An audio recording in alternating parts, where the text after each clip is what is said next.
Hello सलाम नमस्कार। चलिए स्टार्ट करते हैं नाइट्रोजन फैमिली की रफ्तार। और इस नाइट्रोजन फैमिली में हीरो वाली एंट्री मारते ही अपन को जो सबसे पहले नाइट्रोजन फैमिली में जो सबसे बेसिक होता है, न्यूजीलैंड पोलैंड ऑस्ट्रेलिया सब भीतर सारे एलिमेंट्स को याद करने के बाद नाइट्रोजन फैमिली में जो अपन एंट्री मारने में जो ये स्टार्टिंग होगा ना, वो यहाँ से होगा। वो क्या है?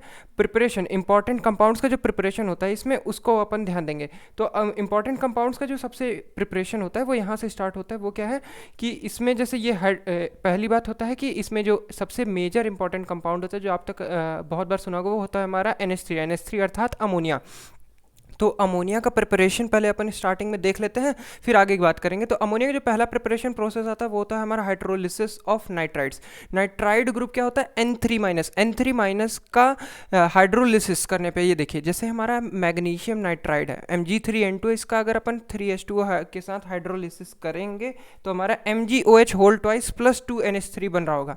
ठीक बात, ये छोटी सी रिएक्शन है, याद रखने। अच्छा, इस रिएक्शन से भी ज़्यादा इंपॉर्टेंट ये वाली रिएक्शन है जो बहुत बार पूछी जाती है। वो क्या है कि प्योर नाइट्रोजन। देखिए अभी तक तो अपन ने NH3 का प्रिपरेशन देख रहा था, परंतु अगर हम यहाँ पे बेरियम नाइट्राइड को अगर अपन हीट करते हैं तो हमारा बेरियम प्लस 3N2 प्रोड्यूस होता है। ये जो नाइट्रोजन होता है वो प्योर होता है। ये रिएक्शन बहुत ही ज़्यादा इंपॉर्टेंट है। तो क्या है? बेरियम नाइट्राइड को, इसको अजाइड भी बोलते हैं। तो बेरियम नाइट्राइड को जब अपन हीट करते हैं तो बेरियम प्लस 3N2 प्रोड्यूस होता है।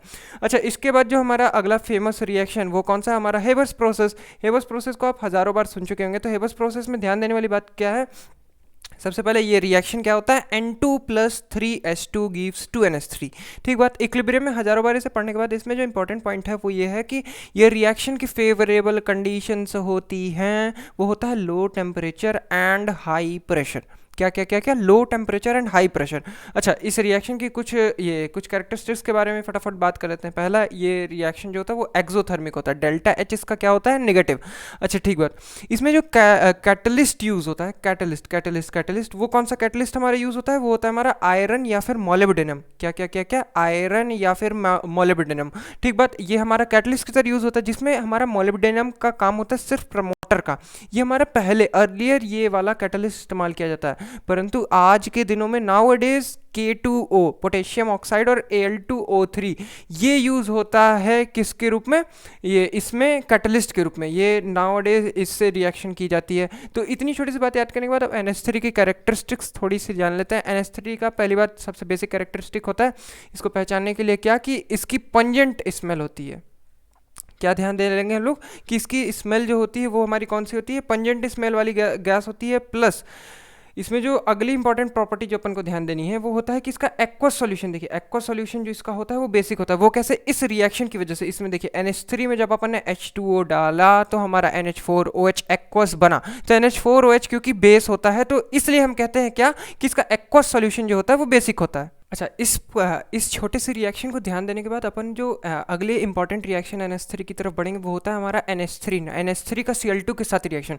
अच्छा हाँ, ये भी बड़ा इंपॉर्टेंट और फेमस रिएक्शन है। तो अपन को इसमें ध्यान क्या देना है? छोटी सी ट्रिक होती है क्या, कि देखिए अगर इसमें क्लोरीन, NH3 और Cl2 के रिएक्शन में अगर हमारा क्लोरीन एक्सिस में है तो देखिए जो प्रोडक्ट बनेगा NCl3, इसमें क्लोरीन देखिए डोमिनेट कर रहा है, 3 क्लोरीन है। और देखिए अगर NH3 एक्सिस में है और Cl2 में ऐड कर रहे हैं तो ये हमारा NH and nitrogen gas plus NH4Cl बनता है। देखिए इसमें नाइट्रोजन वाला कंपोनेंट मेजोरिटी में रहेगा। तो ये ध्यान दे दीजिएगा, जब क्लोरीन मेजर तो क्लोरीन एक्सिस में तो NCl3, जब NH3 एक्सिस में तो NH4Cl। अच्छा ठीक बात। अब इसका जो सबसे अलग दूसरा जो फेमस रिएक्शन होता है वो होता है हमारा सॉल्यूशन इसका अमोनिया का अल्कली मेटल्स के साथ सॉल्यूशन अमोनिया का। इस रिएक्शन में क्या होता है कि हमारा जो मेटल है उसको जब अपन NH3 में डालते हैं तो इस प्रकार का एक कॉम्प्लेक्स बनता है। ठीक बात, क्या बनता है? एक कॉम्प्लेक्स। अच्छा, उसमें ये जो इलेक्ट्रॉन निकलता है, इलेक्ट्रॉन ये बड़ा इंपॉर्टेंट रोल प्ले करता है, ये इलेक्ट्रॉन इसमें। अच्छा, तो इस इलेक्ट्रॉन के इंपॉर्टेंट रोल के बारे में जब अपन बात करें तो इलेक्ट्रॉन का जो सबसे मेजर रोल ये होता है कि ये इस रिएक्शन को पैरामैग्नेटिक बना देता है। ठीक बात। पैरामैग्नेटिक प्रोडक्ट होने के साथ साथ इसमें ये जो सॉल्यूशन का कलर होता है, डिल्यूट सॉल्यूशन का, ये जो सॉल्यूशन होता है ये डिल्यूट होता है, तो इसका जो कलर होता है वो ब्लू इन कलर होता है। और ये सॉल्यूशन इस इलेक्ट्रॉन की वजह से रिड्यूसिंग इन नेचर हो जाता है। ठीक बात।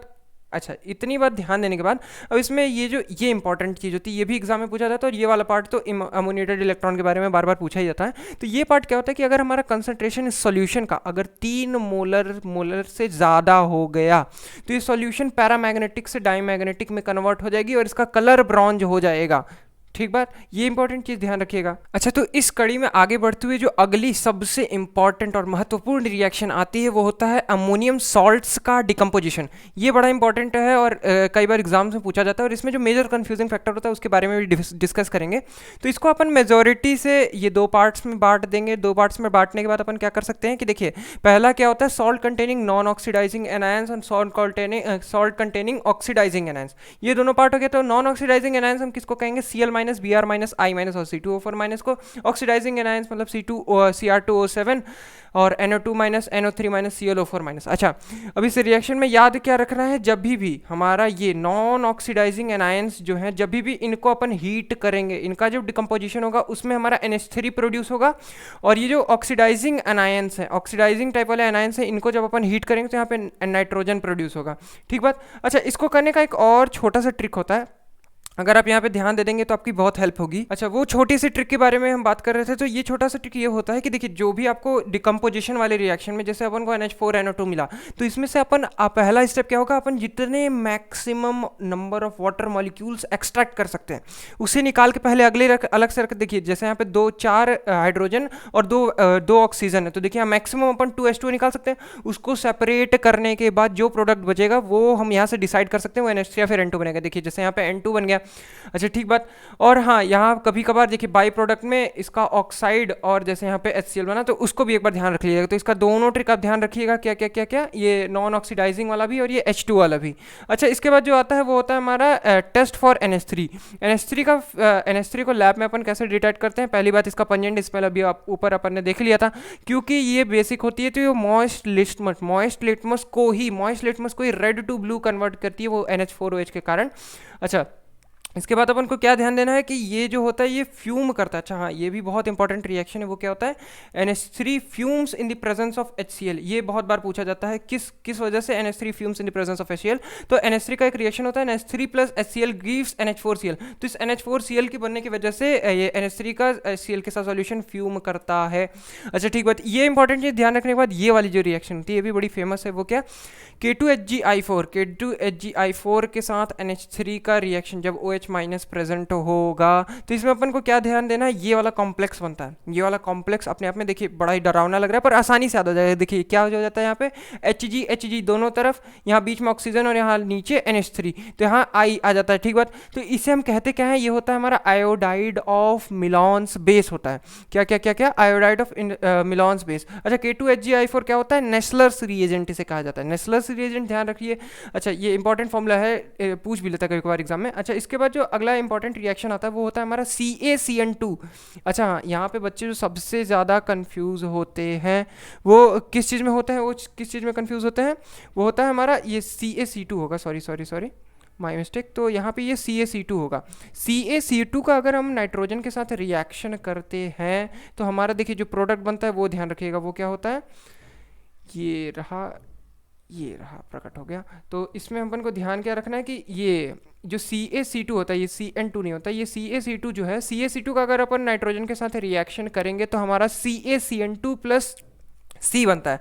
अच्छा, इस CaCN2 का अपना ये खास बात है, वो क्या, देखिए आपने जो सिंपल साइनाइड के बारे में पढ़ा होगा वो होता है हमारा CaCN होल ट्वाइस। Ca पे +2 होता है और Cn पे क्या होता है, -1 होता है। परंतु ये दूसरा ग्रुप, ये साइनामाइड ग्रुप है। साइनामाइड क्या होता है, CN2 ये देखिए यहाँ CN2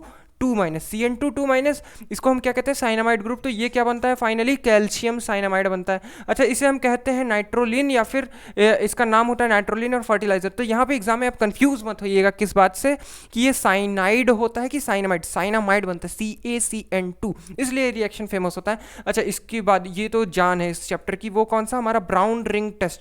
ब्राउन रिंग टेस्ट के बारे में आप कहीं ना कहीं से आज तक सुने होंगे, नहीं सुने होंगे तो ये बड़ा इंपॉर्टेंट ये डिटेक्शन टेस्ट होता है Fe+2 और NO3-1 का। ठीक बात। ये इसको लैब में बहुत ही फेमस रिएक्शन होता है। तो इसका जो इम्पोर्टेंस होता है वो ये होता है कि इसका अगर हम पहले करते कैसे हैं, अगर एक सेचूरेटेड सॉल्यूशन ऑफ FeSO4 को हम एक ऐसे सॉल्ट में जिसमें NO3-1 प्रेजेंट होता है उसमें मिला देते हैं, तो इस कॉम्प्लेक्स का फॉर्मेशन होता है। ये देखिए FeH2O होल 5NO प्लस। तो इसमें दो चीज़ें क्या क्या ध्यान देनी है, इसी को हम क्या कहते हैं, ब्राउन रिंग कॉम्प्लेक्स। ये ब्राउन रिंग कॉम्प्लेक्स होता है।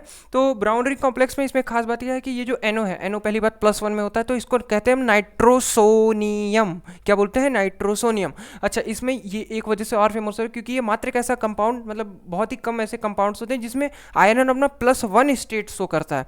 तो ब्राउन रिंग टेस्ट में ये वाला जो कंपाउंड बनता है इसमें आयरन का +1 स्टेट होता है, इसलिए ये रिएक्शन बड़ा फेमस माना जाता है। ठीक बात। अच्छा, तो इस कड़ी में आगे बढ़ते हुए अभी तक अपन ने NH3 का प्रिपरेशन देख लिया, N2 का भी प्रोडक्शन और प्रिपरेशन देखने के बाद अब जो अगला फेमस कंपाउंड होता है नाइट्रोजन का, जो आपने हमारे हिसाब से आज तक सुना ही होगा, वो कौन सा होता है, हमारा नाइट्रिक एसिड। नाइट्रिक एसिड अर्थात हमारा HNO3। HNO3 की खास बात, इसका प्रिपरेशन प्रोसेस होता है ओस्टवाल्ड प्रोसेस। अच्छा, ओस्टवाल्ड प्रोसेस की खास बात क्या है कि इसमें अगर NH3 का इस्तेमाल अपन अगर इसको 5O2 के साथ कंबाइन करेंगे प्लेटिनम कैटलिस्ट की प्रेजेंस में, तो हमारा 4NO बनता है +6H2O। ठीक बात। अच्छा, इस 4NO को, ये जो NO बना, इसमें अगर ऑक्सीजन के साथ इसका फिर रिएक्शन कराते हैं तो हमारा NO2 बनता है। अच्छा, इसके बाद ये जो NO2 होता है, अगर इसे हम पानी में घोल देंगे तो हमारा HNO3 + NO बनता है। ठीक बात। ये सीरीज ऑफ रिएक्शंस होती हैं, इन्हें ध्यान रखिएगा। अच्छा, ये जो सीरीज ऑफ रिएक्शन में ये जो NO बना ना सबसे लास्ट में, ये वापस रिसाइकल होकर इस प्रोडक्ट, देखिए यहाँ पे NO इस्तेमाल हो रहा है, तो ये वापस सॉल्यूशन में ही रहता है, तो ये वापस रिसाइकलिंग करने में काम आ जाता है। ठीक बात। तो यहाँ पे ये बात ध्यान रखने के बाद एक इंपॉर्टेंट पॉइंट और ध्यान रखना, चीज़ क्या होता है कि जो HNO3 इस प्रोसेस से जो प्रोड्यूस हुआ है वो होता है हमारा 68% वेट बाई वेट होता है। ठीक बात। HNO3 होता है जिसे हम फर्दर कंसनट्रेट कर सकते हैं H2SO4 के साथ, ये बात ध्यान रखिएगा। अच्छा, तो जैसे प्रीवियस वाले टॉपिक पे अपन ने वो NH अमोनियम सॉल्ट्स का जैसे डिकम्पोजिशन पढ़ा था ना अमोनिया के लिए, वैसे यहाँ पे जो इंपॉर्टेंट टॉपिक आता है वो होता है हमारा इसका HNO3 का reaction with concentrated HNO3, dilute HNO3 and very dilute HNO3। अच्छा, ये भी इंपॉर्टेंट होता है क्योंकि इसमें भी जैसे उसमें कन्फ्यूजन हो रहा था क्या कि नाइट्रोजन प्रोड्यूस होगा कि हमारा NH3, तो ऐसे ही इसमें भी इसमें सबसे मेजर कंफ्यूजन क्या होता है कि प्रोडक्ट जो हमारा बन रहा है वो N2O, NO2 और NO, इसमें बच्चों को सबसे ज़्यादा कंफ्यूजन होता है। तो इसको याद करने की ट्रिक क्या होती है कि देखिए, पहली बात तो आपको ये तीनों सीरीज ऑफ रिएक्शन क्या याद रखना है कि जब भी हमारा मेटल कोई भी सॉलिड है वो अगर हमारा कंसनट्रेटेड HNO3 के साथ रिएक्शन कर रहा है तो वो एक Mn+ NO2 बनाएगा, जिसमें Mn+ हायर ऑक्सीडेशन स्टेट में रहेगा, प्लस हमारा NO2 एक प्रोडक्ट होगा। अच्छा, उसके बाद मेटल सॉलिड अगर हमारा डिल्यूट HNO3 के साथ रिएक्शन कर रहा है तो Mn+ जो हमारा लोअर ऑक्सीडेशन स्टेट वाला होगा, प्लस यहाँ पे क्या बनता है N2O। ठीक बात। अच्छा, इसमें क्या ध्यान रखना है, फिर अगर ये वैल्यू डिल्यूट के साथ रिएक्शन करेगा तो ये Mn++ lower oxidation state NH+NH4NO3।